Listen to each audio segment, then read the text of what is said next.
Olá, meu querido, tudo bem? Tudo tranquilo? Então, estamos aqui voltando a estudar matemática. Meu nome é Paulo Roberto. Nós vamos trabalhar agora com polígonos, né? A parte de matemática que envolve lá toda a geometria, todo o começo da geometria, desde o começo da geometria lá básica da geometria de posição até para frente aí agora com os assuntos de polígonos, e aí a gente entra lá, né, nos polígonos regulares. Então vamos analisar, eu trouxe alguns exercícios para que a gente possa analisar aqui e começar a lidar com essa situação. Então veja uma coisa, né?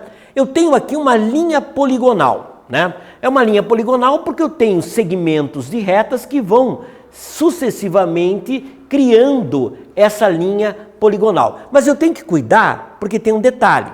Se esses segmentos de retas aqui tiverem uma mesma direção, não vai determinar uma linha poligonal. Na verdade, eu vou ter um segmento de reta que vai só aumentando, né? Então não determina uma linha poligonal. Outro fator interessante, eu posso ter uma linha poligonal com segmentos de retas que chega um momento em que eu fecho. É uma linha poligonal fechada, criando um polígono irregular, né? Eu não tenho os mesmos lados iguais. Então o que o problema questiona? O artista que fez essa imagem utilizou uma linha poligonal aberta, né?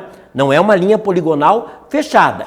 E é uma linha poligonal aberta, ou seja, por ser formada por segmentos de retas consecutivas que não possuem as mesmas direções. Ou seja, eu tenho uma mudança de direção aqui que permite o desenho aqui, né, que representa, parece uma casa aqui, né, tem um chaminé e assim por diante. Ela é aberta porque as extremidades não coincidem e simples, porque não há pontos em comuns entre os segmentos não consecutivos. Então, uma linha poligonal aberta, simples, letra B, né? Só para você entender a diferença entre uma linha poligonal aberta e uma linha poligonal fechada, ok? É o que vai definir mais tarde um polígono regular ou irregular.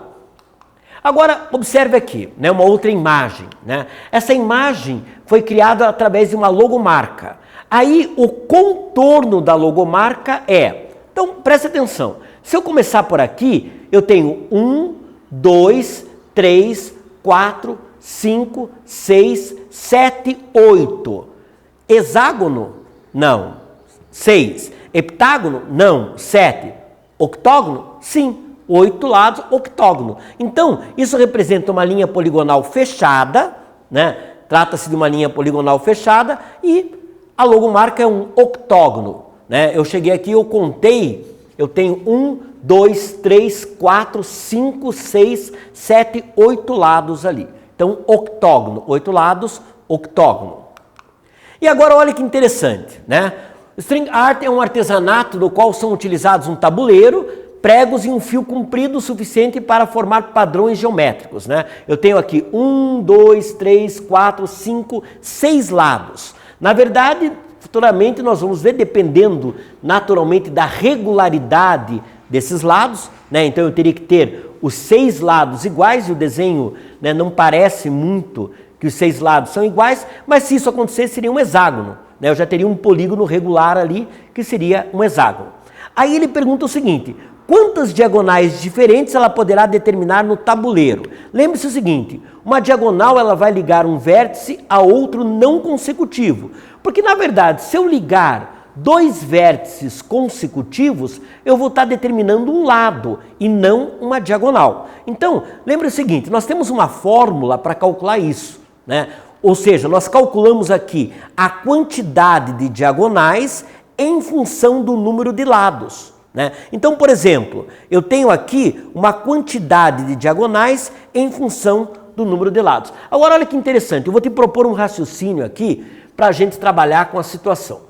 O raciocínio seria o seguinte: quantas diagonais eu tenho no triângulo? Né? Você diz, Paulo, eu não consigo fazer uma diagonal no triângulo, né?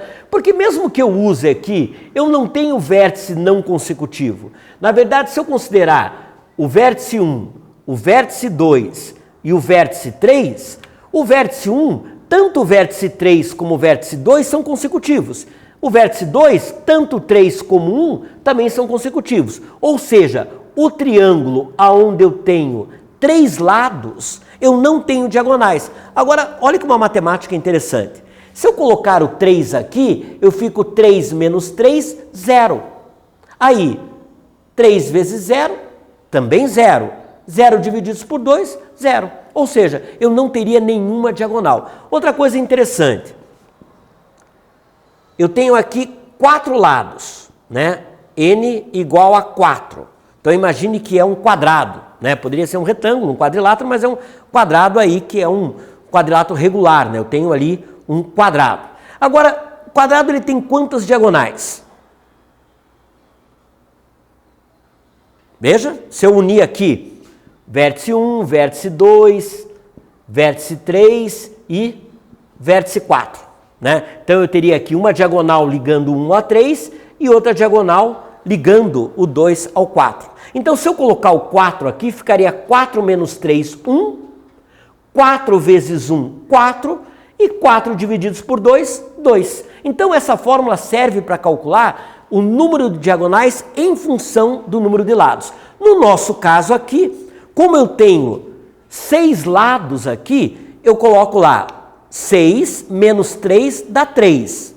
Aí eu multiplico 6 por 3, eu vou encontrar 18. Dividindo 18 por 2, eu vou ter 9. Então, 9 diagonais. Ok? Então, muito interessante, muito importante esse exercício, porque a gente já está trabalhando com a quantidade de diagonais em função do número de lados. Beleza? Eu vou propor para você 3 exercícios para que você pratique isso na próxima aula. Nós temos aqui uma tabela que ela está relacionando o seguinte. Primeiro, quantidade de diagonais que partem de cada vértice. Então, observe aqui, ó, cada vértice aqui eu tenho uma única diagonal que parte, né? Do vértice P só tem uma diagonal, do vértice Q só tem uma diagonal, do vértice S, idem, e do vértice R, idem. Então aqui eu tenho 1, 2, 3, 4. 4 vértices, eu vou ter uma única diagonal por vértice, ok? E o total de diagonais, eu tenho uma fórmula que nós vimos aí na resolução, beleza? Então um exercício para você fazer aí, praticar e perceber. O importante, meu querido, é que você perceba a sequência e a sucessão que ocorre aqui com a quantidade de diagonais que partem de cada vértice. Agora eu quero a quantidade total de diagonais, né? Em função, né, da quantidade de lados que nós temos ali, que foi aquela fórmula que nós vimos aí na resolução anterior. Então esse é um primeiro exercício para você praticar. Um segundo exercício aqui muito importante, né, que ele faz 3 afirmativas e você tem que analisar essas 3 afirmativas aqui em função da relação matemática que nós vimos ali. Ok? E um último exercício para você praticar também a análise se é um polígono convexo ou côncavo. A gente vai dar uma revisada nisso na próxima aula. Ok? Então, um bom estudo para você, capriche, preste bem atenção, resolva com calma, observe a relação, a sucessão que ocorre, né, do número de lados, 3 lados, 4 lados e assim por diante. Ok? Então, até um próximo encontro, capriche na sua tarefa e na próxima aula a gente corrige esses exercícios para você. Um abraço e bom estudo.